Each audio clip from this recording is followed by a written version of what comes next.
Righto. This is one of the hardest conversations a parent can have. If you're here, something has probably already happened, I reckon.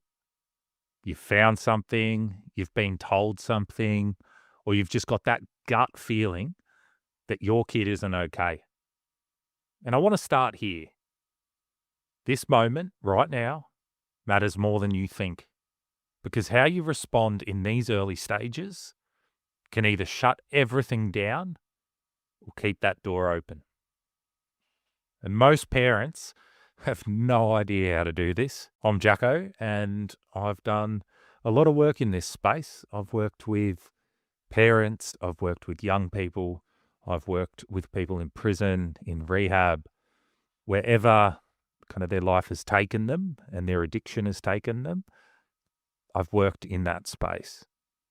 I'm not here to tell you what to do or how to do it. I'm just here to share a bit about what I've learned over the last 15 years and what I see are some of the gaps and some of the challenges that parents and loved ones of someone in addiction and using drugs faces.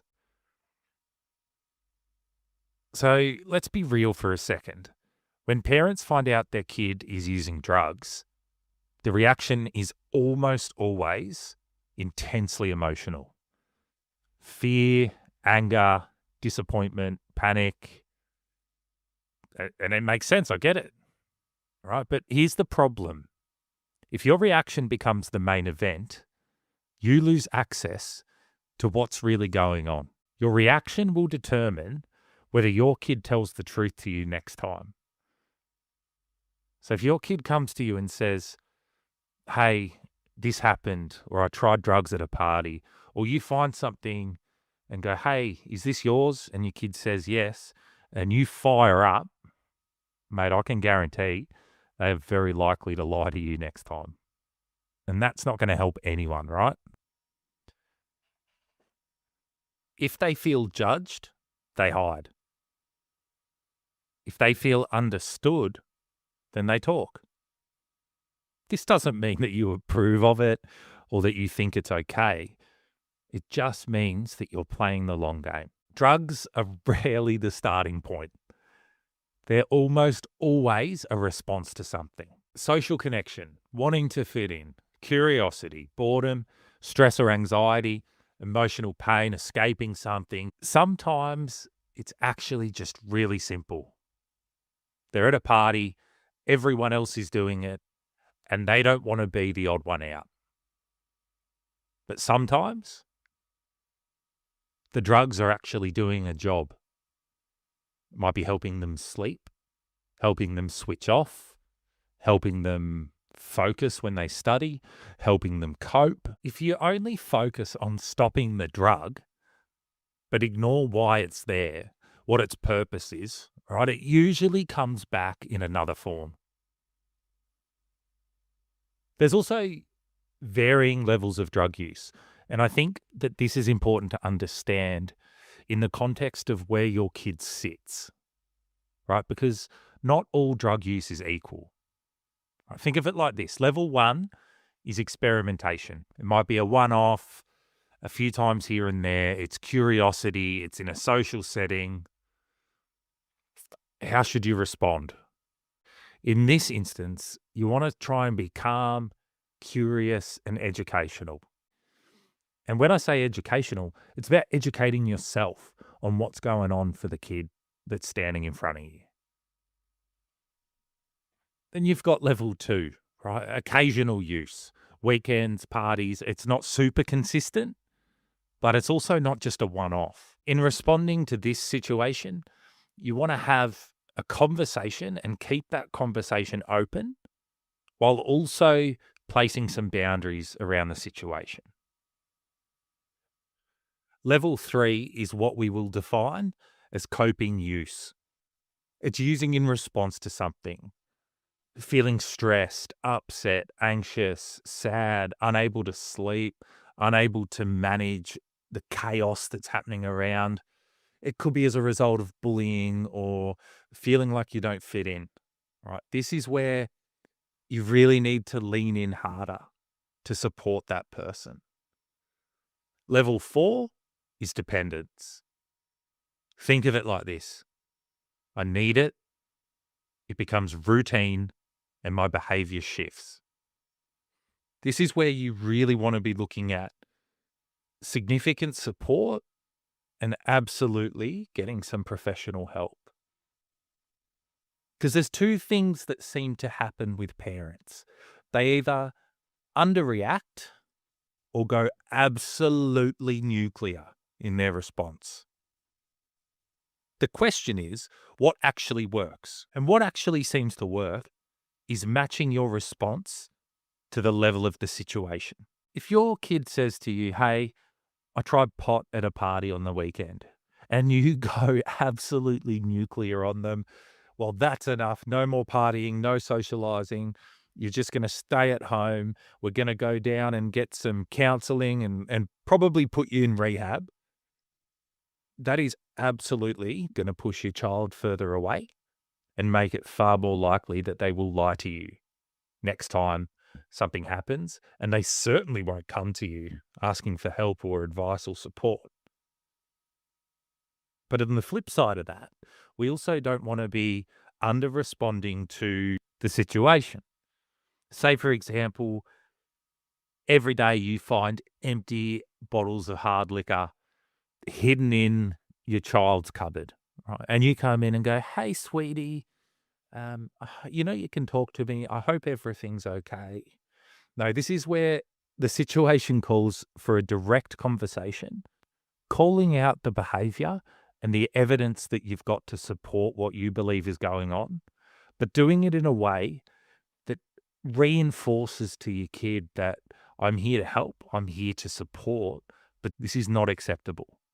And chances are your child is already aware of that, but you want to do it in a way where they continue to talk to you. Keeping that line of communication open is absolutely key to getting a positive outcome here. So what are some of the signs that actually matter? Right? Forget the stereotypes. It's not always that dramatic.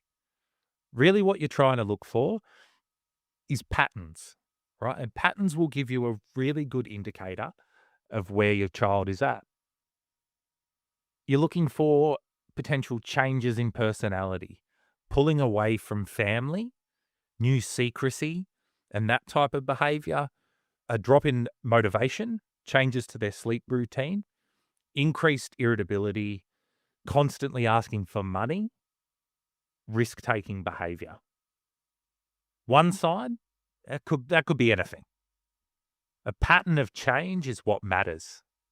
Right? Consistent differences in behavior. And here's something parents pick up on really, really well.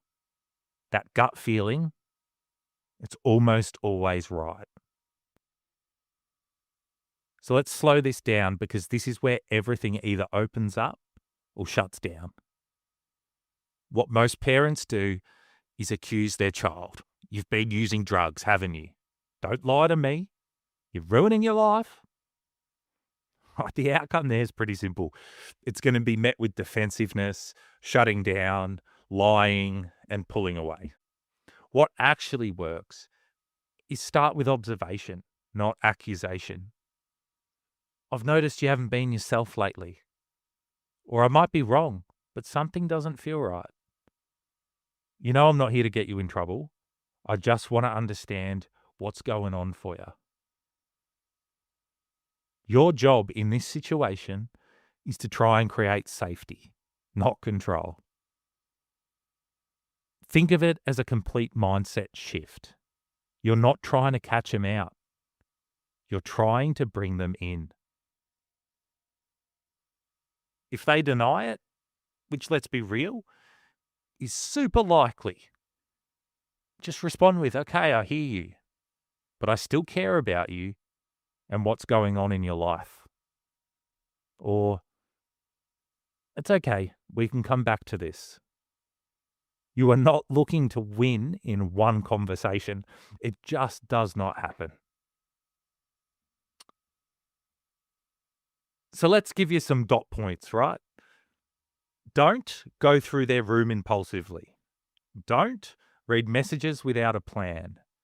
Don't make threats you won't follow through on. And don't compare them to other kids. Definitely do not shame them. And please don't turn it into a TED Talk. And a really big one for you to think about is don't make the situation about your fear.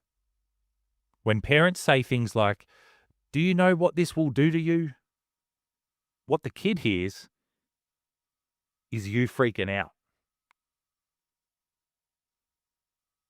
That doesn't mean you don't need boundaries. Of course you need boundaries. Right? Connection to your child doesn't mean there's no rules and it's a free-for-all. You absolutely still need clear boundaries in place. Examples of that are we care about you, we're here for you, but we're really not comfortable with you using drugs. And here's the key, right? Boundaries should be calm, clear, and most importantly, consistent. Boundaries shouldn't be emotional, reactive, changing every week, because that just creates further inconsistency in the kid's life. So when it's more serious, and you'll know, right? You'll know it because you'll be seeing patterns. If it's becoming regular, if their behavior is significantly shifting, this is where you absolutely should not do it alone, right? You really need to bring in a GP, an AOD service, a counselor, some school support, whatever it may be, but bring someone else in. And I want to say this really clearly.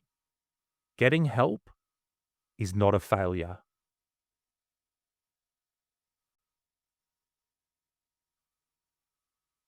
I've worked with a lot of people, right? As I said, young people, adults, old people, families, parents, loved ones. And I'll tell you what has always made the biggest difference. Someone staying in their corner. Not ignoring it, not enabling it, but not walking away either. Because when things go wrong, and let's be real, it's highly likely that they will, it's that relationship that brings them back. So if you're dealing with this right now, you are absolutely not alone. And you're not expected to get it perfect. If you want more practical help, I've got deeper dives on specific drugs and situations that I've uploaded or I'll keep uploading. Right, so please feel free to check them out. And if there is a situation that you're dealing with that you're happy to share, send it through. I'd love to chat about that. Otherwise, I hope that you take something from this. If you do, that's the point. If not, no dramas at all. And sorry, you can't have your 15 minutes back.